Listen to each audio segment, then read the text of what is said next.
संगीत मराठी।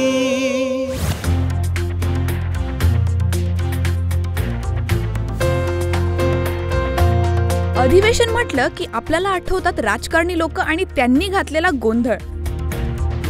ह्याच गोंधळावर विदर्भ पिक्चर्स प्रस्तुत नागपूर अधिवेशन एक सहल हा चित्रपट लवकरच तुमच्या भेटीला येणार आहे। अधिवेशनाची एक वेगळीच बाजू या चित्रपटातून मांडण्यात येणार आहे। चित्रपटाचे दिग्दर्शक निलेश जळमकर म्हणतात, नागपूर अधिवेशन एक सहल हा जो चित्रपट येतोय 15 दिवसाचं नागपूरमध्ये होणारं अधिवेशन।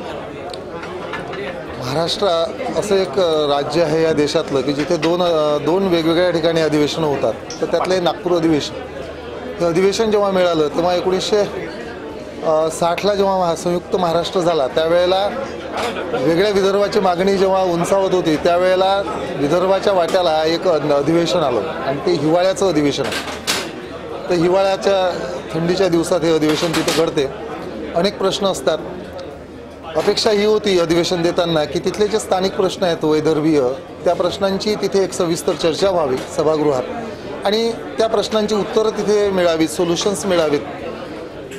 परंतु गेल्या काही वर्षांचा जो आम्ही अनुभव घेतोय वैदर्भीयन लोक किंवा अवघे महाराष्ट्रीयन लोक त्यावेळेला या अधिवेशनातून असं ठोस काही बाहेर पडत नाही आहे। मग घडते काय तर 15 दिवसाचं हे अधिवेशन होते आणि एक सहल झाल्यासारखं होते, कारण की तिथे चालणाऱ्या हुरड्या पारड्या, तिथे चालणाऱ्या ह्या सगळ्या ज्या गोष्टी घडतात तर हाऊसऐवजी हिल स्टेशन गच्च भरलेली असतात। मग काही असेही सूर लागले होते की हे अधिवेशन हिवाळ्यात न घेता पावसाळ्यात किंवा उन्हाळ्यात घ्यावं, म्हणजे बाहेर पाऊस आहे, बाहेर उन्हाळा आहे म्हणून ते हाऊसमध्ये तरी लोक बसतील, हिवाळ्यात एवढं सुंदर वातावरण असते आणि ही सगळी सहल इकडे तिकडे चालू असते। काही गोष्टी घडतात चांगल्या, पण जे अपेक्षा आहे ते अपेक्षित काही घडत नाही। एक भली मोठी स्टारकास्ट चेतन दळवी, मकरंद अनासपुरे, अजिंक्य देव, भारत गणेशपुरे, शंकरशण कराडे, स्नेहा चव्हाण या चित्रपटात दिसतील। सर्व कलाकारांनी त्यांच्या कॅरेक्टर्स विषयी सांगितलं। पाहूया तर ते काय म्हणाले। नागपूर अधिवेशनच्या निमित्तानं अजून एक नवीन चित्रपट माझ्या प्रेक्षकांसाठी मी घेऊन येतोय। नागपूर अधिवेशन थोडंसं माझ्या तरी जिव्हाळ्याचा विषय आहे, कारण मी स्वतः वराडी असल्यामुळे आणि त्याच्यामध्ये मी एक गजानन वाघमारे नावाचं एक कॅरेक्टर आहे ते मी करतो आहे।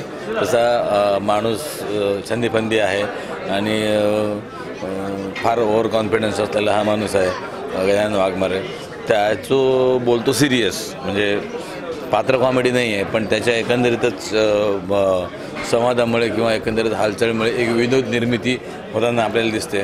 त्याच्यामुळे लोकांना हसू पण येतं आणि लोक विचार पण करतात। नागपूर अधिवेशन एक सहल हा सिनेमा नागपूर अधिवेशनावर मिश्किल भाष्य करणारा सिनेमा आहे। यामध्ये मी साळुंके नावाच्या एका कारकुनाचं पात्र केलेलं आहे, ज्याचे वरिष्ठ मोहन जोशी असतात आणि या ऑफिसवर मंत्र्यांच्या कुठल्या सेवेची जबाबदारी येते यावर मिश्किल भाष्य करणारा हा सिनेमा आहे। हा सिनेमा जसा प्रेक्षकांना हसवेल तसा अंतर्मुखही करेल।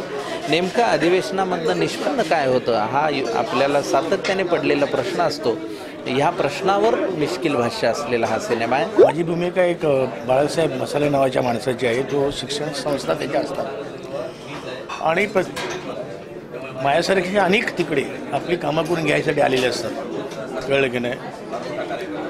मग बेसिकली ती तिकडे ते नेटवर्क काय आहे, ती सिस्टीम काय आहे, ती कशी चालते बाहेर हे त्यात दाखवलेलं आहे निलेशने आणि ते अतिशय मिश्किल प्रकाराने दाखवलेलं आहे। ते म्हणजे हसता हसता कोपरखाडी मारा, चापराक मारा असं ते आहे आणि लोक एन्जॉय करतील बेसिकली, कळलं की नाही। पण लोकांना कसं आहे अधिवेशन माहिती आहे तिथे काय होतं ते माहिती, पण ॲक्च्युली काय होतं हे जेव्हा ते बघतील ना तर लोक एन्जॉय करतील। मग मलाही नव्हतं माहिती, मग मी आपल्याला विचारलं म्हटलं काय हे एवढं असं चालतं, म्हटलं हां मग असं चालतं बोलला आणि आम्ही एन्जॉय केलं तर लोक किती एन्जॉय करतील। चेतन दळवींनी सांगितल्याप्रमाणे त्यांनी खूप एन्जॉय केलं, तर मग आम्हालाही आवडेल जाणून घ्यायला की नागपूर अधिवेशनात नक्की चालतं तरी काय। शंकरशणला जेव्हा विचारण्यात आलं तेव्हा त्याने एक छानशी कविता ऐकवली। पाहूया त्याचीच एक झलक। या सिनेमामध्ये जे भाष्य आहे ते मला या कवितेतनं सांगायचंय। आपल्या देशात कधी क्रिकेट, कधी सिनेमा, कधी राजकारणाची बारी, चर्चा आमच्या देशातली निष्फळ पण न्यारी।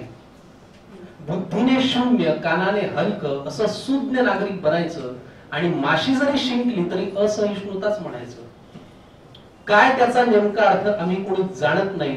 चर्चे पलीकडे कर्तव्य असतात आम्ही कोणीच मानत नाही. आम्ही कायदे तोडतो, आम्ही झाडं मोडतो, वरवर भांडून टेबलाखालची नाती आम्हीच जोडतो. वर्षानुवर्ष झोपलेले आम्ही अचानक कधीतरी जागतो आणि 2 वर्षात पंतप्रधानांना आजचे दिन मागतो. तुम्ही ठरवा तुमचं भविष्य तुम्हाला कसं पाहायचंय. खरंच काही करायचंय का देशोधडीला जायचंय. आता गेलो तळाला तर वर यायला फार खर्च येईल. लांडगा आला रे गत होईल आणि हाती फक्त चर्चा येईल. तर ही चर्चा संपवून या विषयावरती समाजाकडे, राजकारणाकडे, समाजाच्या हिताकडे पाहण्यात एका वेगळ्या दृष्टीने पाहण्याचं भाष्य करणारा हा सिनेमा आहे जो 9 तारखेला चित्रपटगृहात रिलीज होईल. विनंती आहे माझी, आपण आवर्जून पहा आणि तुमच्या माध्यमातून जास्तीत जास्त लोकांपर्यंत पोहोचवा. या सगळ्या दिग्गज मंडळींसोबत मी एक छोटासा प्रयत्न केलाय. त्या प्रयत्नाला साथ द्या आणि तुम्ही द्याल अशी खात्री आहे. धन्यवाद. मराठी सिनेसृष्टीतील अशाच गमती जमती जाणून घेण्यासाठी सबस्क्राईब करा आमचा YouTube चॅनल संगीत मराठी.